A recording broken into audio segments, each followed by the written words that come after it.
अलैका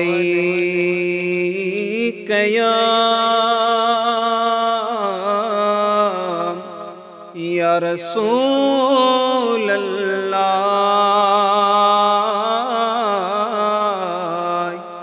वसल्लम अलैका या हबीब अल्लाह।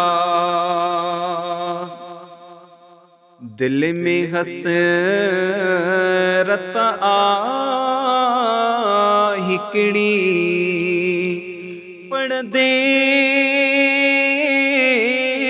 नात नबी वञे दम मुँह जो निकरी सल्लल्लाहु अलैका या रसूल अल्लाह वसल्लम अलैका या हबीब अल्लाह।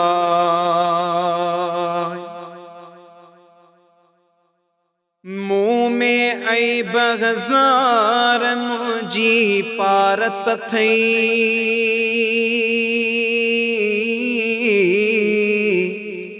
महशर में सरदार मुझी पारत थई। है मुँह में ऐब हज़ार मुझी पारत थई महशर में सरदार मुझी पारत थई। अल्लाहु अल्लाहु अल्लाह अल्लाहु अल्लाह अल्लाहु अल्लाहु ला इलाहा इल्लल्लाह। है पंजा डोगड सीत डाडो पछताया थो हाणे मुझे बदकार जो सोना छाती दो को सुबाणे पंजा डोगड सीत डाडो पछताया तो हाणे मुझे बदकार जो सोना छाती दो को सुबाणे।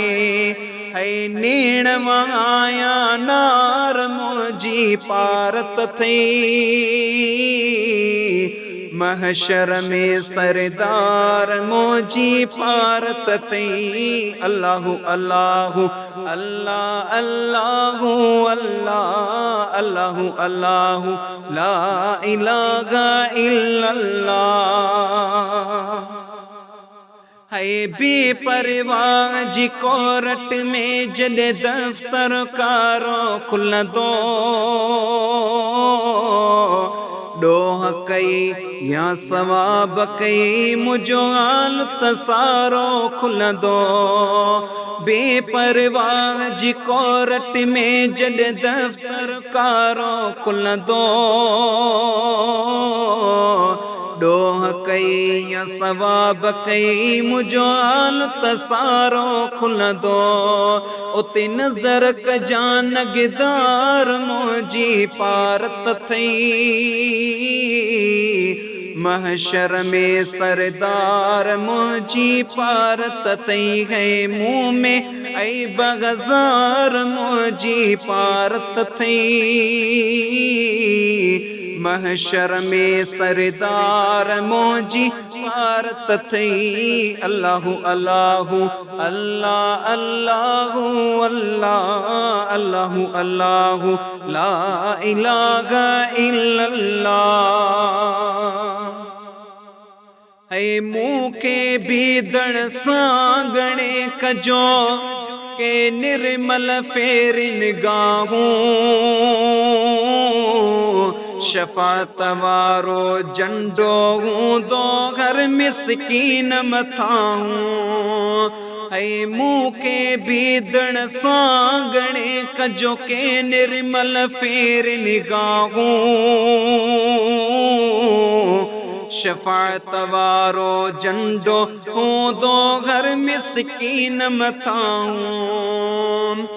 है मुझी लग जा सार मुझी पारत थई महशर में सरदार मुझी पारत थई अल्लाह अल्लाह ला इलाहा इल्लल्लाह है केड़ियों ने क्यों केड़ियों चंगायो मूं वट कुछ भी तनागे मां सदको थिया आज ज़ुबुरड़ो तुझ सारे आगे है केड़ियों ने क्यों केड़ियों चंगायो मूं वट कुछ भी तनागे मां सदको थिया आज ज़ुबुरड़ो तुझ सारे आगे है गरीबन जा गम ख़ार मुझी पारत थी महशर में सरदार मुझी पारत थी अल्लाह अल्लाह अल्लाह अल्लाह अल्लाह अल्लाह अल्लाह ला इलाहा इल्लल्लाह।